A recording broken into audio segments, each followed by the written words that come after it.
ఈ గంజాయి డ్రగ్స్ యొక్క రాకపోకలపై ఉక్కుపాదం మోపాలనే దృఢ సంకల్పంతో చర్యలు చేపడుతున్నారు అధ్యక్ష. అయినప్పటికీ గత ప్రభుత్వ దుర్మార్గ పాలన వలన, వాడి తీరు వలన ప్రతి చిల్లర కొట్టులో సర్వసాధారణంగా చిన్నపిల్లలకు సైతం విచ్చలవిడిగా అందుబాటులో దొరుకుతున్న నేపథ్యంలో ఇంకా వీటికి అడ్డుకట్ట వేయలేకపోతున్నాం అధ్యక్ష.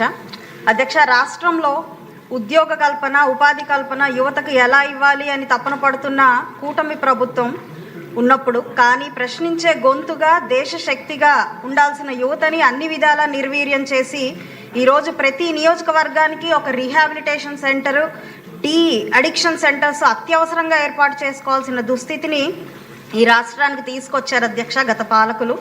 అధ్యక్ష, టీడీపీ హయాంలో శివారు ప్రాంతాల్లో చెక్ పోస్టులు, పాట్రోలింగ్ ప్రహారా చాలా సమర్థవంతంగా కొనసాగేవి అధ్యక్ష. గడిచిన 5 ఏళ్లలో ఈ తరహా నిఘాని పూర్తిగా తీసేయడం జరిగింది అధ్యక్ష. పట్టపగలే జనావాసాల మధ్యలో ఈ గంజాయి డ్రగ్స్ సేకరణ విపరీతంగా జరుగుతున్నది అధ్యక్ష.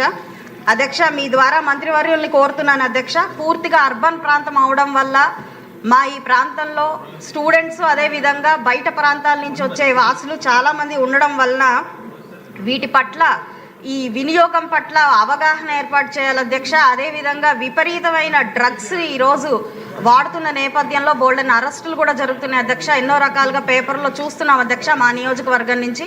కాబట్టి ఆ పాట్రోలింగ్ వ్యవస్థ, అదేవిధంగా అవసరమైన ప్రాంతాల్లో చెక్ పోస్టులను ఏర్పాటు చేసి సీసీ కెమెరాలను కూడా అత్యవసర ప్రాంతాల్లో ఏర్పాటు చేయాల్సిందిగా మంత్రివర్యులు కోరుకుంటున్నాను అధ్యక్ష.